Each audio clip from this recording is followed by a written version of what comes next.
Chapter 1, The Field Trip. Gary Belvin was eating lunch at his desk when his phone rang. The lunch itself was unremarkable. Rice, vegetables, something that had once been chicken, all arranged in practical squares inside a glass container. He had optimized his meals years ago. Balanced nutrition, minimal preparation, no decision fatigue. Eating was a background process like garbage collection. He was halfway through a forkful when the name on his screen registered. Lena Crawford, Gary read aloud, because saying things helped them become real. He swallowed, set the container down carefully, and answered. "Hey Gary," Lena said.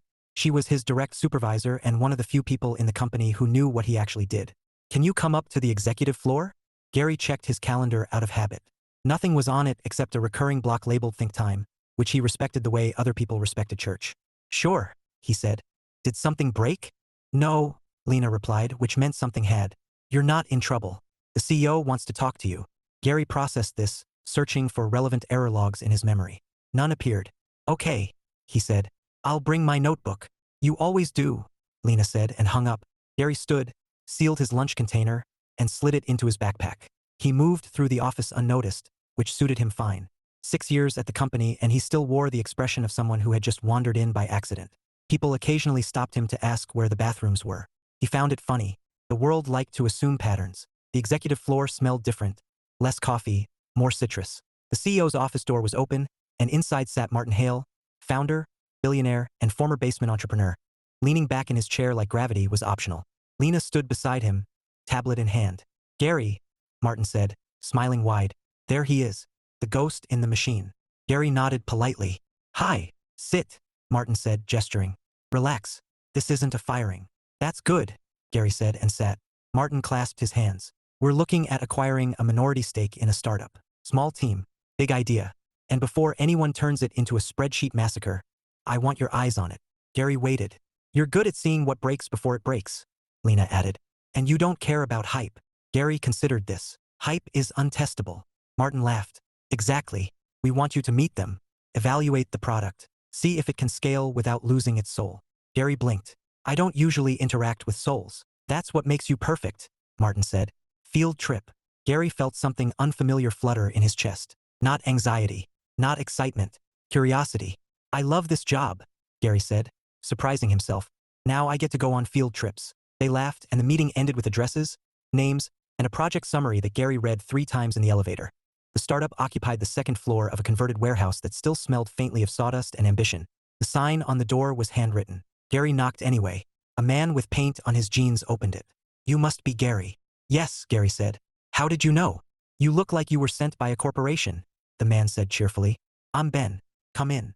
The space inside was chaos with intention. Cables snaked across the floor. Whiteboards were filled edge to edge with diagrams, jokes, and one drawing of a dragon wearing a headset. "This is Jules," Ben said, pointing to a woman typing furiously. "Latency wizard. Don't talk to her until she finishes that line." Jules held up a finger without looking. "And over there," Ben continued, "is Theo. Art, emotions, add posture." Theo waved with a stylus. "And Mara," Ben said, turning. "Writer. Be careful." Gary turned. Mara Kline sat cross-legged in a chair that had clearly lost the will to support anyone. She looked up from her laptop, eyes sharp, mouth already tilted like she was mid-thought.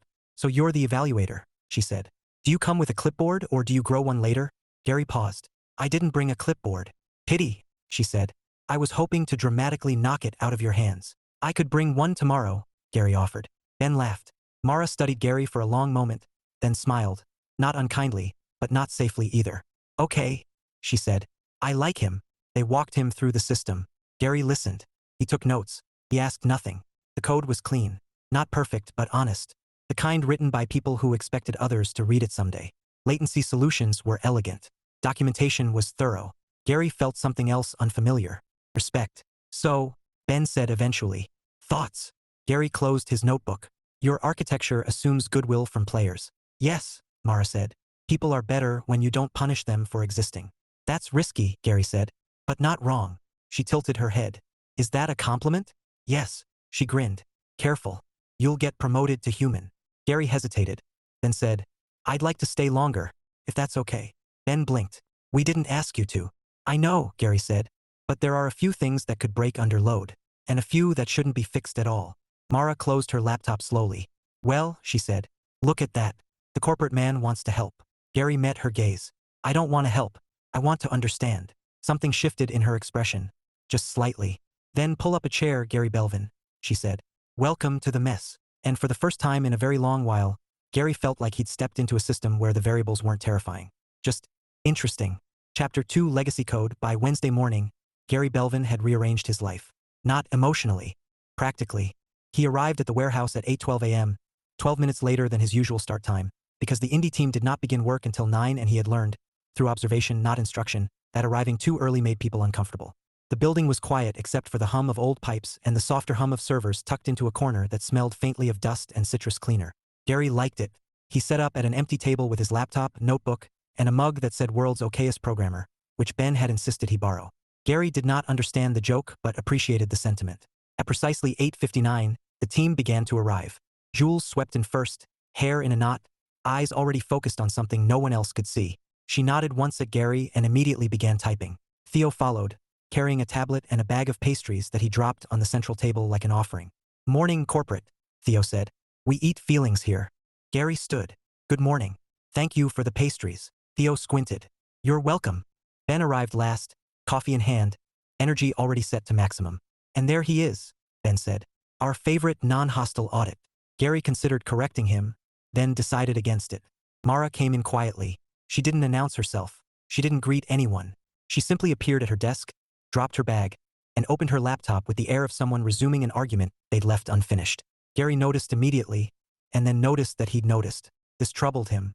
They gathered around the central screen for a daily check-in that Gary quickly realized was not about efficiency. It was about momentum, about reminding themselves they were still moving. Okay, Ben said. Jules? Latency spike in the EU shard last night, Jules said. Solved it. It was a routing issue, not player load. Bless you, Ben said. Theo shrugged. I fixed the dragon's eyes. They were too judgy. They're supposed to be judgy, Mara said without looking up. It's a dragon. Gary made a note. Dragons have emotional intent. And you, Ben said, turning to Gary. Any thoughts? Gary hesitated. He had many thoughts. They were arranged in neat internal folders. He selected one. Your server scaling assumes a predictable adoption curve, he said. That's optimistic. The room stilled slightly. Mara looked up. We prefer hopeful. Gary nodded. Hope is not incompatible with preparation. She studied him, then smiled. Okay, that was good. He sat back down, unsure why his pulse had increased. By noon, Gary was deep in the codebase, fingers moving with the ease of long practice. He found patterns he recognized, clever shortcuts, careful compromises. This was not amateur work. This was passionate work. Hey, Mara said, appearing beside him. Gary startled just enough to be noticeable. Yes. She leaned against the table, arms crossed. You haven't asked a single question. I'm still reading, Gary said. You've been reading for 4 hours. Yes. That's unsettling. Gary considered this. Would you like me to ask a question? She laughed. No. I want to know why you're here. I was assigned to evaluate your product. That's the job description, she said. Not the reason. Gary paused. He searched himself the way he searched logs, looking for anomalies. Your code is careful, he said finally. It deserves careful attention. Mara's expression softened. Just a fraction. Careful, she said. You keep talking like that and I'll assume you're sincere. I am, Gary said. She held his gaze for a beat too long, then straightened. Lunch? She asked. Gary checked the time. He had not noticed it passing. Yes, he said. I have food. She smirked. Of course you do. They ate at the same table. Gary with his neatly packed container. Mara with a sandwich wrapped in paper that had clearly been folded in a hurry. So, she said. How long have you been programming? Since I was 11. She blinked. That's a lot. It was something I could understand, Gary said. Syntax is honest. People aren't. They are, he said. But they don't document themselves. Mara laughed, loud and unrestrained. Oh my God, she said. You're serious? Yes. I think you might be my favorite person this week. Gary did not know how to respond to that, so he continued eating. That afternoon, they hit a problem. It was subtle, buried deep in a system that assumed ideal behavior. A rare desynchronization bug that only appeared under specific conditions. Gary found it at 3:17 p.m. Jules, he said. Can you come here? She did instantly. They worked side by side, tracing the issue through layers of logic. Ben hovered. Theo watched, fascinated. Mara stood back, arms crossed, observing not the code but Gary. You see it, Jules said finally. Yes, Gary said. But fixing it this way will break something else. Everything breaks something else, Jules said. Yes, Gary agreed. But some breaks are kinder. They refactored together, slowly, deliberately.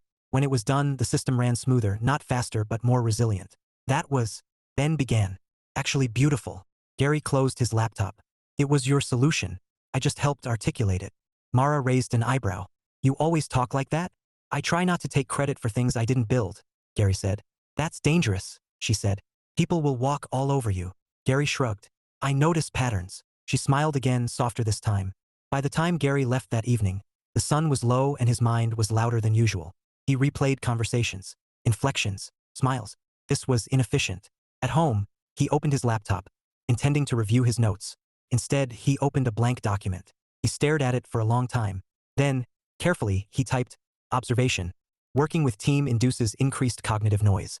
Hypothesis. Human variables require different debugging strategies. He saved the file. He did not know why, and that unsettled him more than any bug ever had.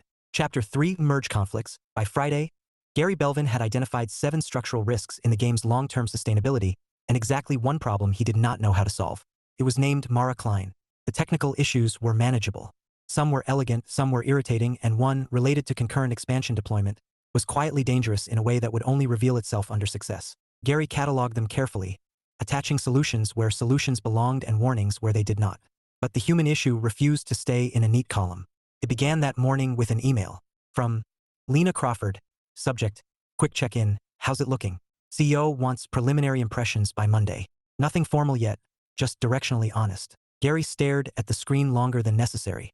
Directionally honest was corporate shorthand for tell us if we're about to step on a rake. He typed a reply, deleted it, then typed another. Product is strong. Team is capable. Risks are real but solvable without compromising vision. More detail soon. He read it twice, then sent it. That should have been the end of it. It was not. The team was mid-argument when Gary arrived. Not a hostile one. No raised voices, but a dense, overlapping conversation where ideas collided and reassembled in real time. Jules was pacing. Theo was sketching something aggressively. Ben was rubbing his temples. Mara stood at the whiteboard, marker in hand. I'm not saying we don't need money, she was saying. I'm saying the moment we optimize for monetization instead of play, we're done. We need runway, Ben said. Belief doesn't pay server costs. It pays loyalty, Mara shot back. Which pays longevity. Gary hovered near the door, uncertain whether to announce himself. Mara noticed him anyway. Oh good, she said. The oracle arrives. I am not an oracle, Gary said automatically. Tell him that, she said, gesturing at Ben. Tell him what happens if we start carving the game into purchasable feelings. Gary took a breath. This was not a code problem. This was not a system he could model easily. He walked closer to the board. If you introduce paywalls, Gary said, you will change player behavior. Some will pay. Some will leave. Some will stay but resent you quietly. Mara folded her arms. Exactly. But, Gary continued, if you don't introduce revenue growth beyond merchandise, you are assuming stable engagement indefinitely. That is statistically unlikely. Ben exhaled. Thank you. Mara's eyes narrowed. So what, we sell out? No, Gary said. You plan for volatility. She scoffed. That's a fancy word for fear. Gary considered this. Fear is not irrational. It's poorly documented. Theo snorted. Mara stepped closer to Gary, close enough that he became acutely aware of the space between them. You're good, she said. I'll give you that. But you don't live with the consequences of being wrong. I do, Gary said quietly. She paused. How? If I recommend changes that compromise your vision, he said, and the game succeeds financially but fails creatively, I will have contributed to something I would not want to play. Mara searched his face, as if looking for a trick. And that matters to you, she said slowly. Yes, Gary said. The room went quiet. Ben cleared his throat. Okay, maybe we all take 5. They dispersed awkwardly, leaving Gary and Mara standing by the whiteboard. She capped the marker with more force than necessary. You really think there's a way to make this work? She said, not quite a question. Yes, Gary said. But it will require patience from investors and discipline from you. She laughed once, sharp. You say that like investors are capable of patience. Gary met her gaze. Some are. Are yours? He hesitated. This was dangerous territory. Mine listens, he said carefully. But he will want assurances. Of course he will, she said. They always do. She turned away, frustration radiating from her posture. Gary felt something tighten in his chest. Not panic. Not confusion. Responsibility. That afternoon, Gary stayed later than usual. Jules and Theo left first. Ben followed after a phone call that looked unpleasant. The warehouse grew quiet again, lit by the soft glow of monitors and the city beyond the windows. Mara remained, typing furiously. Gary packed his bag. then stopped. Mara, he said. She didn't look up. If this is about the argument, I'm not apologizing. I'm not asking you to, Gary said. I want to explain something. She leaned back slowly. Okay, surprise me. When I was younger, Gary said, choosing each word with care, I assumed competence was enough, that if you built something correctly, people would recognize its value and protect it. And, she said, and they didn't, he said. They optimized it, simplified it, removed the parts that were hard to explain. She watched him now fully. I learned to work behind the scenes, he continued, to fix problems before they were visible. It was safer. That sounds lonely, she said. Gary considered. It was efficient. She smiled faintly. You're terrible at this. At what? Pretending you don't care. He looked down at his hands. I care about systems that are built with intention. She stood, walked closer, and leaned against the table across from him. And people? She asked. Gary's mouth opened, closed. I don't know how to measure that yet, he admitted. Mara studied him for a long moment, then sighed. Okay, she said. Here's the thing. I don't hate you. I hate what you represent. That's fair, Gary said. But inaccurate. She smiled again, softer this time. You really believe that, don't you? Yes. She shook her head. You're going to get eaten alive. Possibly, Gary said. But not quietly. She laughed, surprising both of them. That night, Gary sat at his kitchen table with his notebook open. He had filled pages with diagrams, projections, contingency plans. At the bottom of one page, he wrote something that did not belong there. Constraint. Creative trust must remain intact. He stared at it. This was not a technical requirement.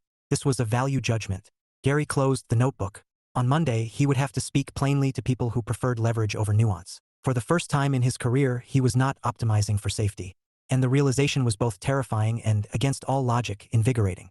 Chapter 4, The Human Variable. Monday arrived with the quiet menace of a deadline that did not care about nuance. Gary woke before his alarm, which was unusual.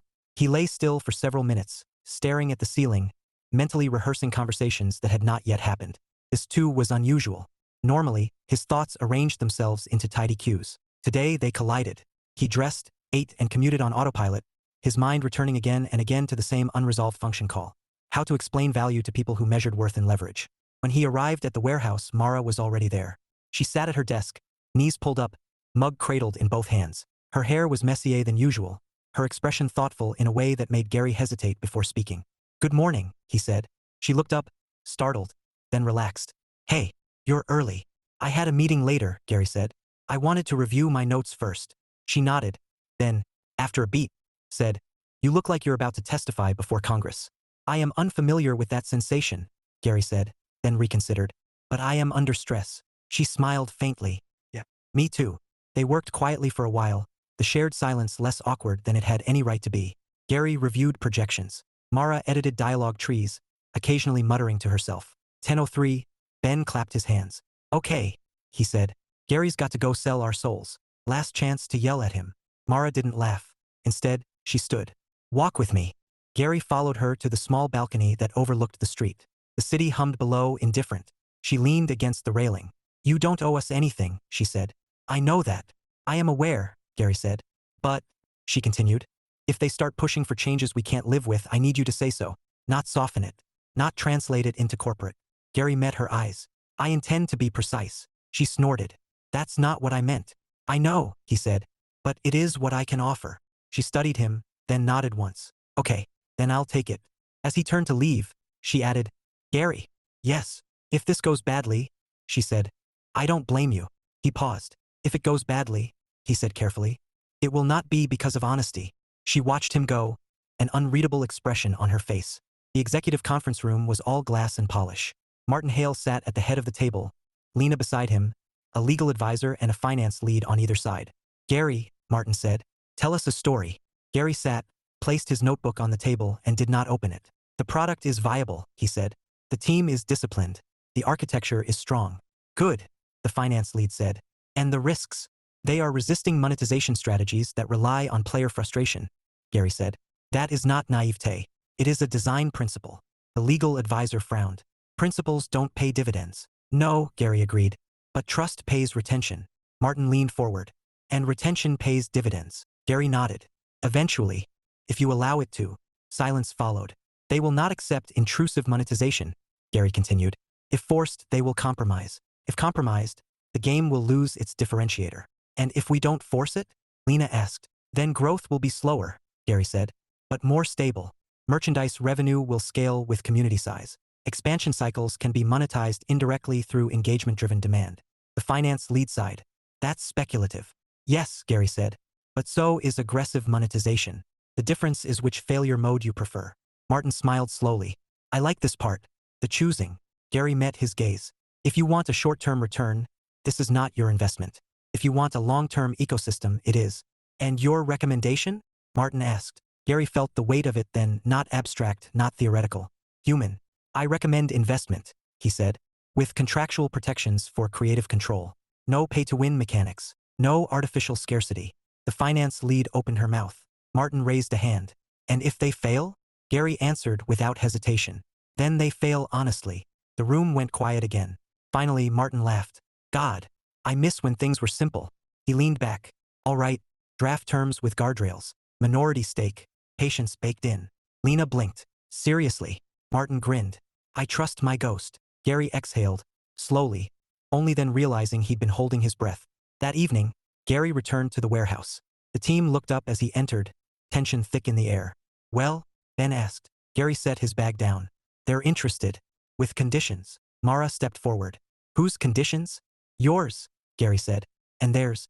But yours are protected. She stared at him. You did that. I stated constraints, Gary said. They agreed. For a long moment no one spoke. Then Jules let out a breath. Holy hell. Ben laughed, a little hysterically. Theo pumped a fist.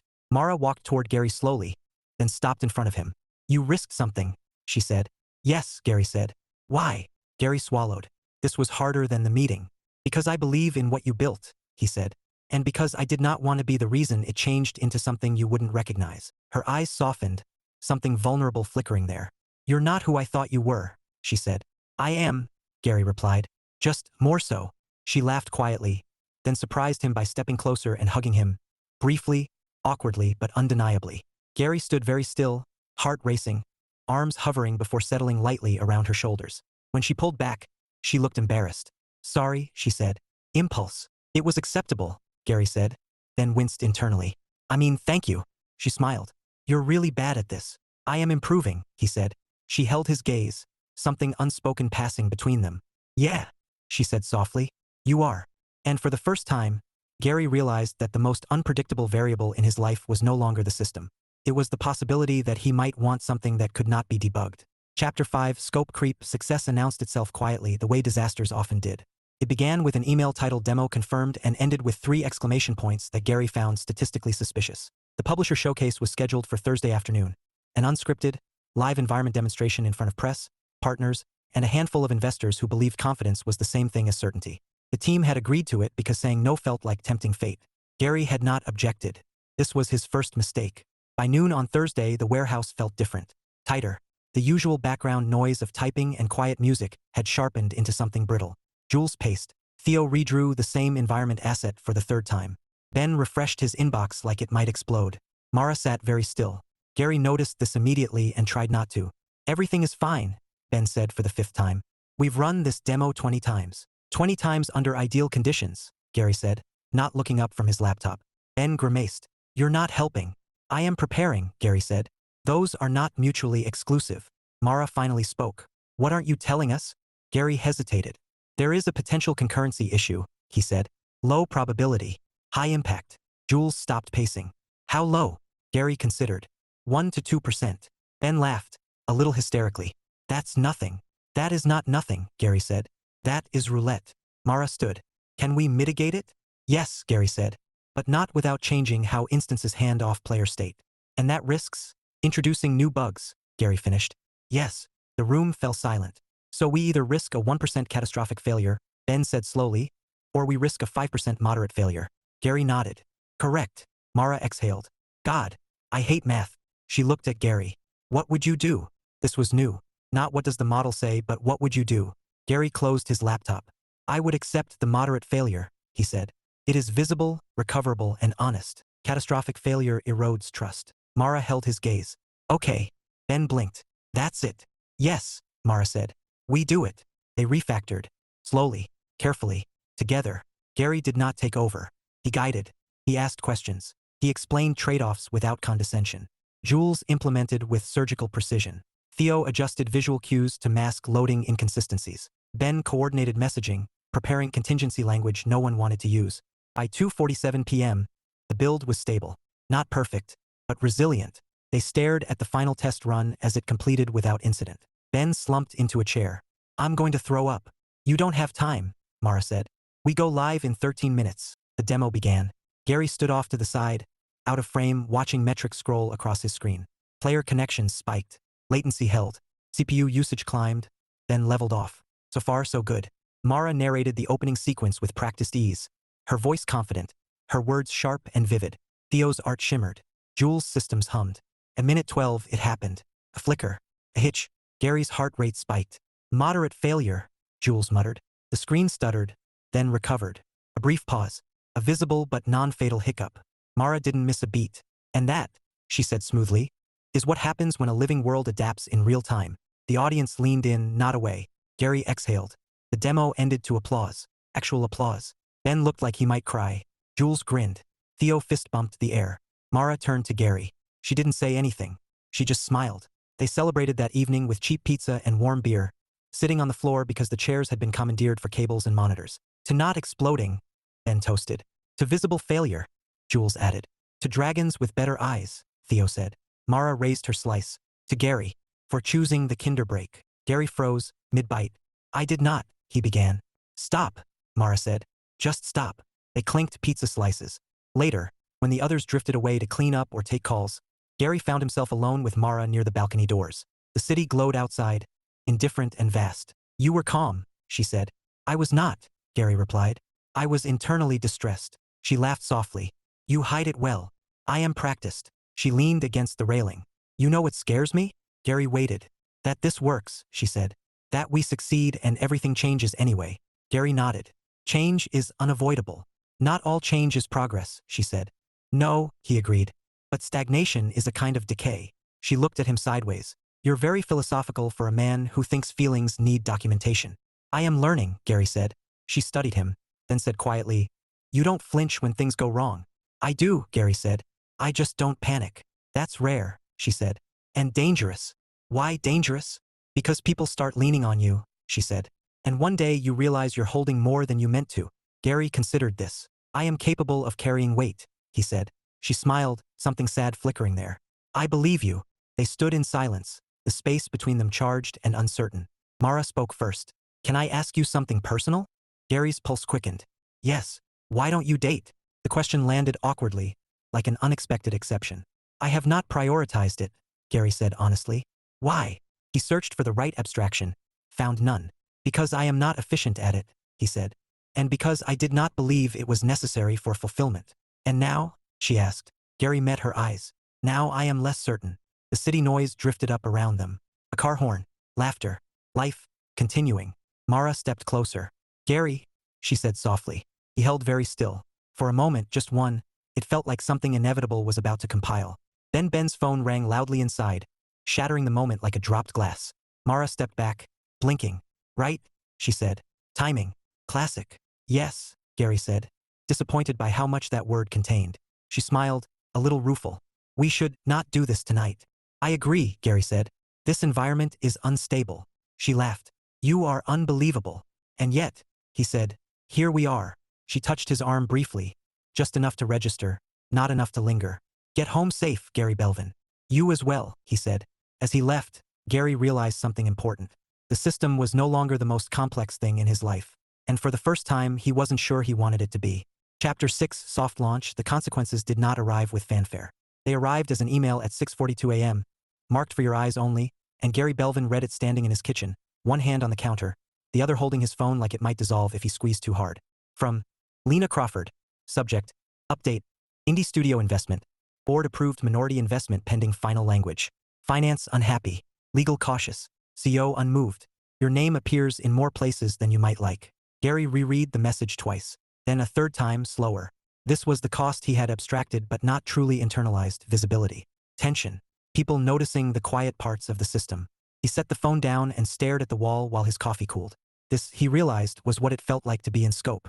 The warehouse was unusually quiet when he arrived later that morning. Not tense, anticipatory. Like a held breath that didn't know whether it wanted to become a cheer or a scream.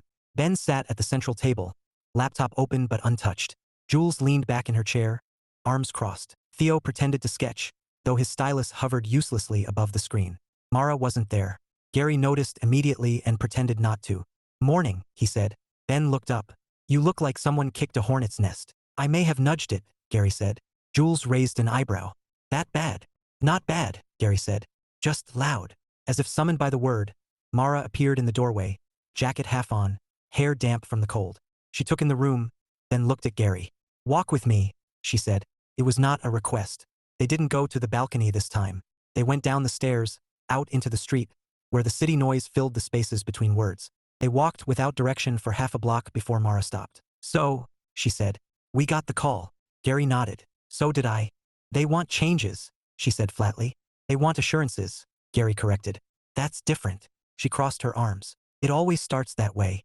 "Yes," Gary said. "But the language matters." She studied him. "You're defending them." "I am explaining them," Gary said. "There is overlap, but they are not identical." Mara huffed. "God, you're infuriating." "I have been told." She leaned against a lamppost, eyes searching his face. "They're offering money," she said. "Real money. Enough to make this permanent." "Yes," Gary said. "And enough to make us accountable to people who don't sit in this cold warehouse at 3 in the morning fixing invisible problems." "Yes," Gary said again. She laughed without humor. "Do you hear yourself?" "I do," Gary said. "And I hear you." She paused. "Then why does it feel like you're standing between us and something dangerous?" Gary hesitated. Honesty, he had learned, was not just about precision. It was about courage. "Because I am," he said. "And so are you." She blinked. "What?" "There is no version of success where nothing changes," Gary said. "The danger is not change. It is unexamined change." She stared at him, then looked away. "You're asking us to trust you," she said quietly. "Yes," Gary said. "And I am aware that I have not earned that easily." She was silent for a long moment. Finally, she said, "I read the draft terms." Gary's pulse quickened. "And you buried protections in technical language," she said. "Creative autonomy disguised as risk mitigation." "That was intentional," Gary said. She shook her head, almost smiling. "You're sneaky. I prefer structurally persuasive." She laughed despite herself. Then she sobered. "You didn't have to do that," she said. "They're your people. This is your career."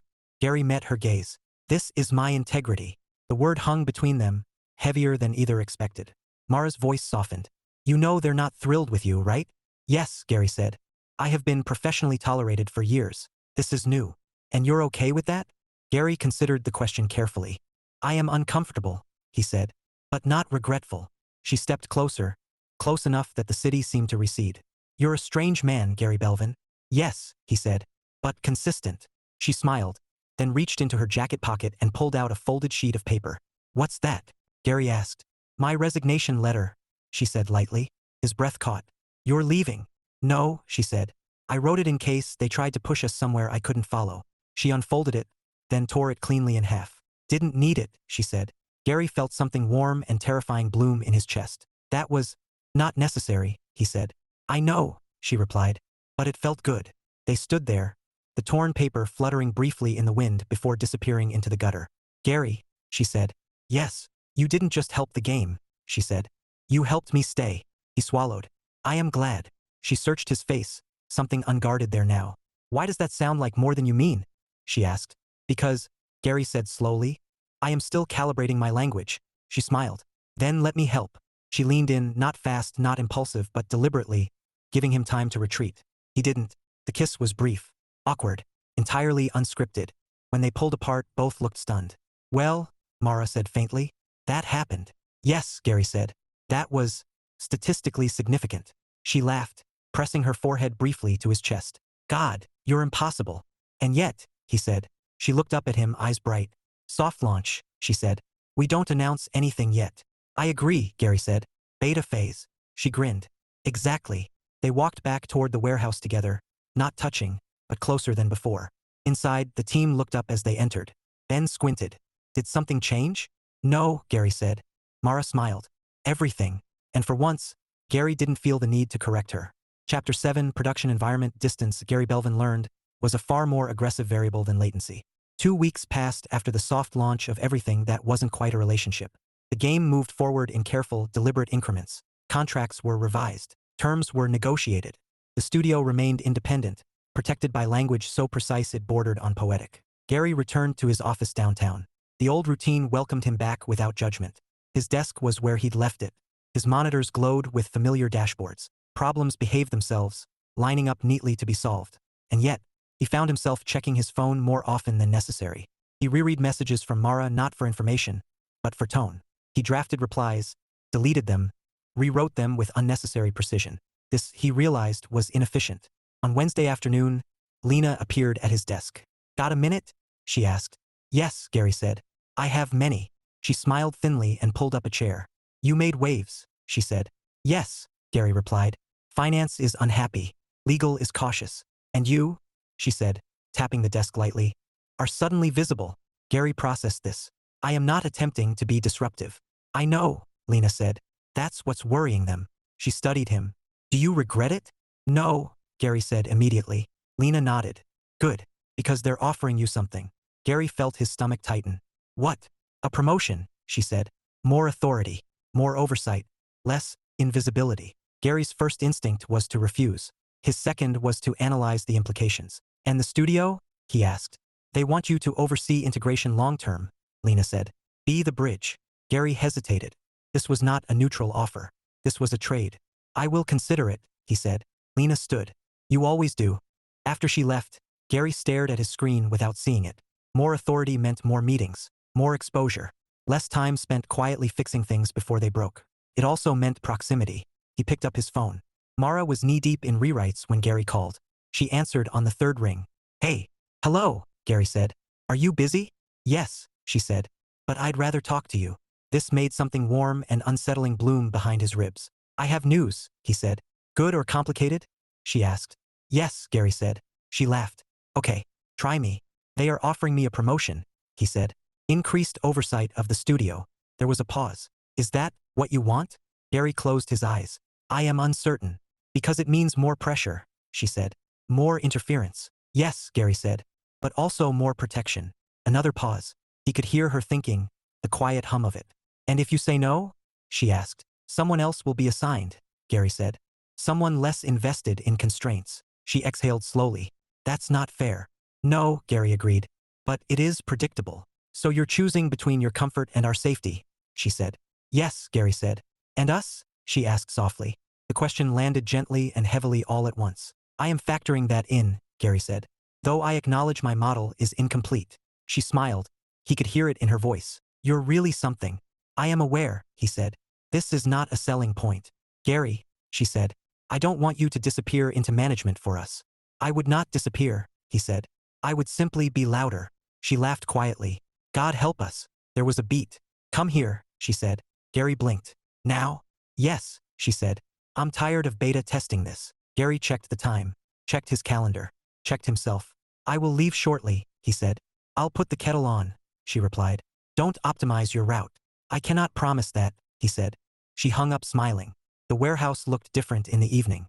Quieter, softer, less like a battleground and more like a home in progress. Mara met him at the door, barefoot, sweater oversized, eyes tired but bright. "You came," she said. "Yes," Gary said. "I tend to follow through." She rolled her eyes and pulled him inside. They sat on the floor with mugs of tea, backs against the wall, shoulders just barely touching. The closeness was deliberate now, no longer accidental. "I'm scared," Mara admitted. "Yes," Gary said. "I am also."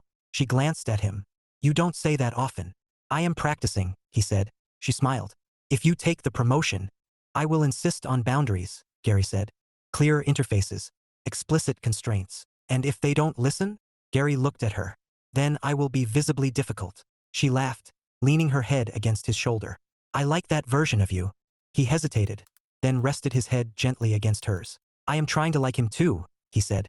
They stayed like that for a long moment, the city murmuring around them. "This won't be easy," Mara said.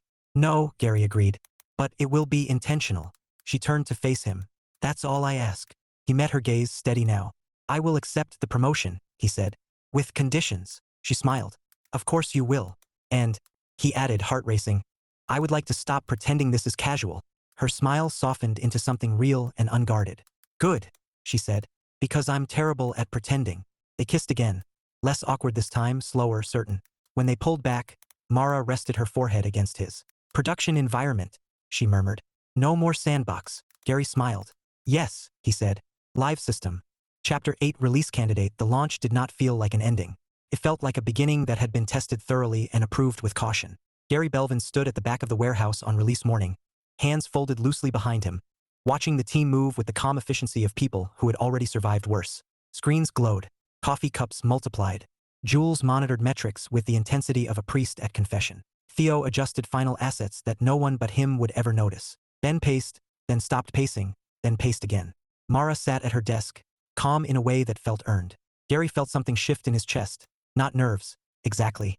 Anticipation without panic. He had accepted the promotion 2 days earlier, with conditions written so clearly that legal had sighed audibly. He would remain embedded, visible, and difficult when necessary. The bridge would hold. The game went live at 10 a.m. 10:01, player counts surged. At 10:03, latency spiked, then stabilized. At 10:07, chat filled with delight, confusion, and the peculiar joy of people discovering a world that did not immediately ask them for more than their time. Gary watched the graphs with reverent attention. Stable, Jules said softly. Ben exhaled. Theo grinned. Someone laughed. Mara turned and found Gary watching her instead of the screens. What? She asked. He considered the moment, then said, Nothing is on fire. She smiled. High praise. By noon, the verdict was clear. The launch was not perfect, but it was honest. Players stayed. They explored. They talked to one another. They bought a surprising number of shirts. Dragon sell, Theo said smugly. Gary packed his bag quietly while the team celebrated. He did not want to interrupt momentum with presence. Mara noticed anyway. Hey, she said, standing. Where are you going? I have a meeting, Gary said. But I will return later. She studied him, then nodded. Okay. He paused. I would like to ask you something when I do. Her expression softened. I'll be here. The meeting was brief.